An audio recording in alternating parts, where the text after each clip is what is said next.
खेत में उगी सोने की फसल। एक बार की बात है, गांव में रामू नाम का एक इंसान रहता था। वो बहुत ही गरीब और अनपढ़ था। वो खेती बाड़ी करता था और उससे अपना घर चलाता था। उसके घर में बस उसकी पत्नी रेनू और उसका बेटा छोटू था। हर साल की तरह अपनी फसल रोपकर रामू फल का इंतजार कर रहा था, परंतु अचानक से मौसम का रुख बदल गया और भीषण गर्मी और हवा ने चारों तरफ से काबू कर लिया। उसकी साल भर की मेहनत को तेज हवा और पानी ने तबाह कर दिया। रामू अपने खेत में जाता और खेत की ये दुर्दशा देखकर फूट फूट के रोने लगता। हाय, मैं बर्बाद हो गया। मेरी फूटी किस्मत, मेरा गुजारा अब कैसे चलेगा? कैसे मैं अपने बच्चों को स्कूल भेजूंगा? इतने में भिकुआ वहाँ से गुजरता है। अरे मत रो रामू भाई, भगवान की क्या ही लीला है। रंजीत जैसे अमीर किसान की फसल को कुछ भी नहीं हुआ और हम जैसे गरीब किसानों की फसल एकदम बर्बाद हो गई। अरे कितने कर्ज लिए थे, इस बार अच्छी फसल हो ताकि उसे बेचकर मैं ढेर सारे पैसे कमाऊं।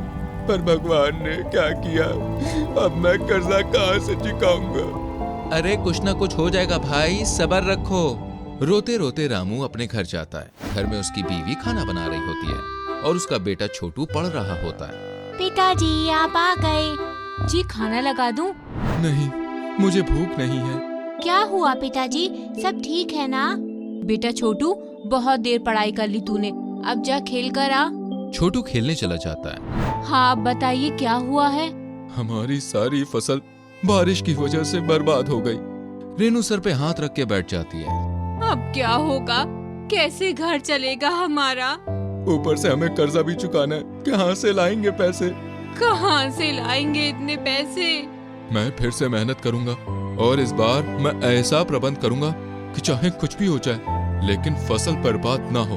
पर फसल लगाने के लिए भी तो पैसे लगेंगे ना। आप एक काम करिए, हमारा ये मंगलसूत्र रख लीजिए और इससे जितने भी पैसे बनेंगे आप उससे जरूरत का सामान ले लेना। अरे ये तुम क्या कह रही हो? नहीं नहीं नहीं, मैं ये नहीं ले सकता। ऐसे दिन के लिए ही तो संभाल कर रखा था, फसल अच्छी होगी तो आप इसे वापस ला देना। मैं तुम्हें वादा करता हूँ कि ये मैं तुम्हें वापस ला कर दूंगा।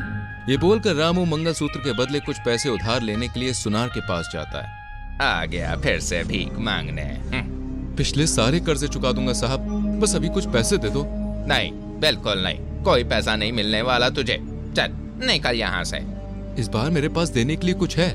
अच्छा क्या है? मेरी बीवी का मंगलसूत्र है। भिख मंगे, अपनी बीवी का मंगलसूत्र तक नहीं छोड़ा तूने। आप कुछ पैसे दे दो इसके बदले। ले, इसके बदले इतने ही पैसे दूंगा मैं तुझे। पैसे पाकर रामू फिर से काम पर लग जाता है और इस बार दुगनी मेहनत करता है और खेत के चारों ओर ऐसी व्यवस्था बना देता है कि बारिश और हवा उसकी फसल का बाल भी बांका नहीं कर सकती। रामू दिन से रात कर देता है ताकि इस बार उसकी फसल पहले से 4 गुना हो, जिससे वो अपने सारे कर्जे चुका सके, वो अपना घर बार चला सके। उसने अपने खेत के सामने दुर्गा माँ की मूर्ति भी स्थापित कर दी और हर दिन उनकी पूजा आराधना करके वो खेत में खूब मेहनत करता। उसकी मेहनत से देवी माँ बहुत ही प्रसन्न हो जाती है और उसे आशीर्वाद देती है।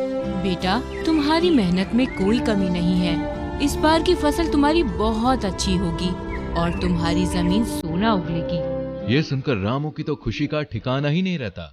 वो भागा भागा अपने घर गया और ये सारी बातें अपनी पत्नी को और अपने बेटे को बताता है। देवी माँ ने आपको दर्शन दिए, मुझे तो विश्वास ही नहीं हो रहा। अरे मुझे खुद अपनी आंखों पे विश्वास नहीं हुआ रेनू। अब तो देवी माँ का भी आशीर्वाद हमारे साथ है, अब क्या ही चाहिए। उन्होंने कहा कि अब मेरी जमीन सोना उगलेगी। इसका मतलब समझती हो क्या हुआ? शायद माता कहना चाहती हो कि अब कभी फसल बर्बाद नहीं होगी। हाँ, शायद इसका यही अर्थ है।